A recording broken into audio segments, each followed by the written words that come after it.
AirTech Mod Soldier here, and I'm back to talk about Star Trek Strange New Worlds, Season 1, Episode 6, and my thoughts on this episode. I liked it. I thought it was a strong episode. I thought the conclusion was actually pretty good. Yeah. It's kind of surprising, but I did not find a problem with this episode. I mean, I can't point to any, but yeah, there were boring parts. I could have done without certain characters in the episode at all, but well, actually, no, they actually should be kept in.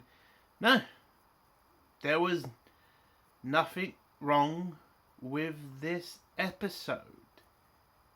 I'm trying to think. Have the Magellans been in Star Trek before? Because the name is familiar to me, but I don't remember if it's from Star Trek or something else. But, yeah, this was a good episode. If I'm going to give it a score out of 10, I would give it an 8. No, that's too good. 7. I'd give it a 7. I think it's a good episode, and the ending for me is what seals it as a good Star Trek episode.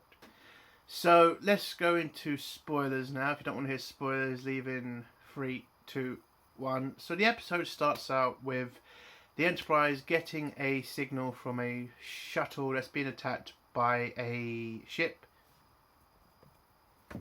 And the Enterprise goes off to help the shuttle. When they get there, the shuttle is being captured by, the ship is trying to pull the shuttle towards it and take a certain person off the ship. The Enterprise gets there and manages to get the ship's attention, where this ship is just not powerful enough to damage the Enterprise, so the Enterprise fires a warning shot. We also see in the same scene that Uhura is now in security, because that's pretty much what she does as a cadet. She's going from post to post, trying to find where she's going to stay for the rest of her career. We all know where she's going, but okay. So she's on weapons. She fires a phaser at the ship, but the ship moves in the wrong direction, and the phaser hits the ship straight on, which severely damages the ship, causing it to crash on the planet. The Enterprise then beams over the crew of the shuttle, and Pike and Number One go down to the transporter bay to meet with the crew of the shuttle. Turns out it's Pike's old girlfriend, Alora, and she calls him Lieutenant and makes fun of his uniform, which I kind of thought, yeah, come on, she's your ex, of course she's going to make fun of you a little bit, and you know, it's obvious that he likes her. But we also find out that she is, she is escorting the first servant to his ascension. That's why the ship was being attacked. They are apparently this ship is trying to kidnap the first servant, which is the Magellan's prophet or something. We don't really find out what the first servant is until the end, and I actually liked how this ends because it feels a lot more like Star Trek and not woke shit. Anyway, so the first servant is taken to the medbay, where we finally, the Doctor is the main fucking person. Yes, there's a Magellan Doctor there who's also the dad of the first servant, but the nurse, she's there for about 2 minutes, and then she's out of the episode. And I'm just going to say this. Could we get more of this? He's supposed to be the Doctor, not the fucking nurse. She's the one who needs to piss off more, not him. I want to see more of the Doctor. If there's a medical situation, don't really give a shit about the nurse. If I want to talk to somebody, I'd want to talk to the Doctor. Nurses, fucking great people. But when it comes to those shows, he's the bloody medical person. She's just staff. Okay? Kind of getting sick of her trying to be the head of the medical place or whatever. Okay? Don't care. He's the Doctor. he's the one who should be in most of the episodes. Anyway, so the Doctor talks to the first servant, finds out that he has technology inside him that fixes his body at a genetic level. And as we all know, the Doctor's daughter is in stasis, where he's trying to find a cure for what's wrong with her. I've forgotten what's wrong with her, sorry, but yeah, there's something serious wrong with her. But he thinks he may have found a cure for her if he can use Magellan's medical systems that they have. So he asks, but the Magellan Doctor says, we don't share our technology, and the Magellans haven't joined the Federation because they prefer to be left alone by everybody. But they're open to talk to people. So we find out that we then go to Pike talking to Alora, and Alora tells him what they're doing, which is they're escorting the first servant back to their home planet, where he will go through the ascension, and this is important to their planet. They also talk about old times and how she was in a shuttle accident and he saved her, and you know, all that stuff. Again, don't need to go into that much detail about it. When the Enterprise gets to the planet of Magellan, they beam down and we see Alora seeing a parade of the first servant's personal guard, and when she goes through all the guards, one of the guards has something wrong with his coin around his neck, and it turns out he was the one on the ship that was attacking the shuttle, and there's a chase scene between him and the guards. I kind of like their weapons, kind of like spears and also phasers at the same time. I like that. There's this chase scene. Pike goes after him. Alora tries to talk him down, but he grabs Alora, tries to stab her, but she manages to turn the blade to him, and he dies, saying, "For the first servant." So it's starting to feel a bit weird here. So these people like the first servant, but they want to kidnap him. Why? There's something going on here. Back on the ship, the Doctor comes back to the med lab, where the first servant has gone into his room and gotten his daughter out of stasis, and they start playing a game. By the way, the first servant is a kid and he's very smart. I kind of think a little too smart, but again, it's an alien race. Who knows what type of brain power they've got.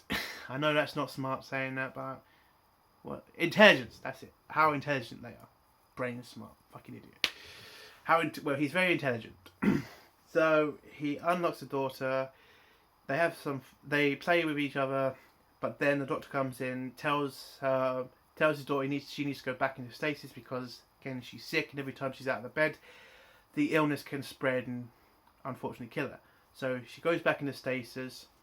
The Doctor tells the first servant not to tell anybody about what he saw. He agrees, the kid agrees, and then his Doctor father comes in and tries to tell him that they need to head down to the planet. So when they head off to the transporter, when they get to the transporter, they beam off Enterprise, but they are intercepted by a attack ship, which beams the first servant and the Doctor father, because he's his father in this scenario, I don't know why.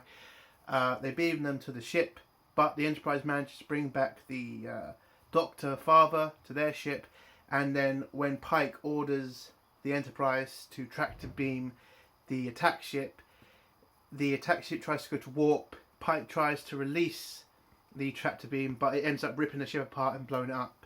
So they think the first servant is dead, and now Magellan starts to panic because the first servant is important to keeping the city above the terrors of what's on the ground of the planet, because they all live in the clouds. So pretty much the planet's panicking. They arrest the father Doctor guy. Pike tries to go down to the planet and speak to Alora, and find out why the kid was so important, but he doesn't really find out that much yet. Back on Enterprise, Spock finds out that is still alive because he's sending a signal from from a device that he's created himself. Spock managed to pick up the signal and figures out that he's still on the Enterprise. Pike comes back to the ship. They look for the first servant. They find him in a box, and it turns out the Doctor is trying to get the first servant away from Magellan. Nobody understands why yet, but he's the one who's been helping a distant planet somewhere who have been trying to stop the Ascension for a very long time. And again, we don't know why yet. So Pike puts him in the brig. He tries to get him to answer questions, but he doesn't. He heads down to the planet, tells Alora he's got the first servant. She rejoices and she's happy about it. And then they go through the Ascension, which is the first servant, the kid, accepting his role. And he goes down with the kid to where the kid will start his his duty. When they get there, you just see this chair connected to computers. And it turns out that this system is designed for a child to be sacrificed. So the kid is going to be sacrificed to keep the city in the clouds, and that's why they celebrate the first servant, because it has to be a kid, which was weird. But yeah, Pike then sees the dead body of the previous first servant, and he then tries to save the kid, but the personal guard of the first servant stop him. And Alora tells him this is a sacrifice that all first servants have to make so the planet can, stay above the clouds. And the kid is then hooked up to the computer, and he is now part of the computer and keeps the city above the clouds. Pike then gets knocked out. He wakes up in Alora's room, where they argue about the suffering of one child to protect an entire race and their city. And you realise that the people trying to kidnap the first servant are not trying to kidnap him, they're trying to save him. And Pike then realises he's made a massive mistake. And when Pike asks about can they remove the kid from the computer, turns out no, they can't. He has to stay there for the rest of his life, which won't be long apparently, because they have to keep switching the kids out, which is very barbaric. But she tries to make an argument that yes, their civilization is off the back of one suffering child who will go through immense pain for the rest of his life, which is terrifying. I mean, absolutely terrifying. And that when he's done, there'll be a new boy to take his place. Pike looks at Alora with disgust, as I think everybody was, and she tries to make the point that there are kids that suffer in the Federation. At least they face their suffering. By the way, suffering, being poor, because I've been poor, I'm not poor anymore, but I've been poor. I'd rather be poor than tortured for the rest of my life. That is not the same thing. Your civilization is literally torturing one child. And you're trying to say that's the same as some kids being poor, some kids, like, what? This is terrible what they're doing to this child. And Pike then just leaves Alora, but he did tell Alora in a previous scene about his illness and how he knows how he's going to die and he's ready for it. And Alora tried to get him to come to the planet where they could have doctors and all this technology that could keep him alive. But at this scene, he's pretty much just done with Alora, and he's going to inform the Federation of what they actually do to their children, or at least one child, for the whole of the Magellan Society. We did see a bunch of scenes with Uhura. Uhura's scenes were okay. She managed to find the signal of the shuttle, of the ship attacking the shuttle, and of the attack ship. Turns out they're all from the same planet, that's trying to save the child. She did well in security, but again, I kind of think it's pretty pointless since we all know where Uhura's going. So I didn't focus on her scenes because I just don't. Again, we know where she's going. I wish to just keep her in, communications, because that's where she's going to be, and that was an important role, and it is an important role in the ship. But I don't know. Maybe we'll see more of Uhura in the next episode. And then it ends with Pike just staring at Magellan and pretty much, I think, just seeing the kid being tortured for the rest of his life and knowing that he could have stopped it. And that's how the episode ends. And now, I think this episode is a good episode because it didn't end with a fairy tale ending. It ends like a Star Trek show should. Because Pike has no right to stop this race from doing this to this child. And they're not part of the Federation, so there's nothing the Federation can do to save this child. So it's just like, again, it's a story that has a bad ending that shows that the Federation have limits, and not every time can the good guys win. Sometimes you have to suffer. In Enterprise, they did that. In the old Star Trek, they did that. They didn't have good endings for every fucking episode because it was realistic. And I like this episode because of that,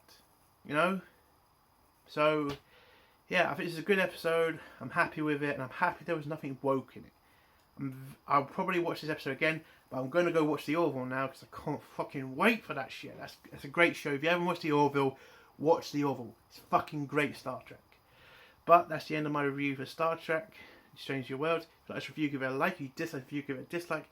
And if you like my content, do think about subscribing. Entertainment World Soldier. Bye.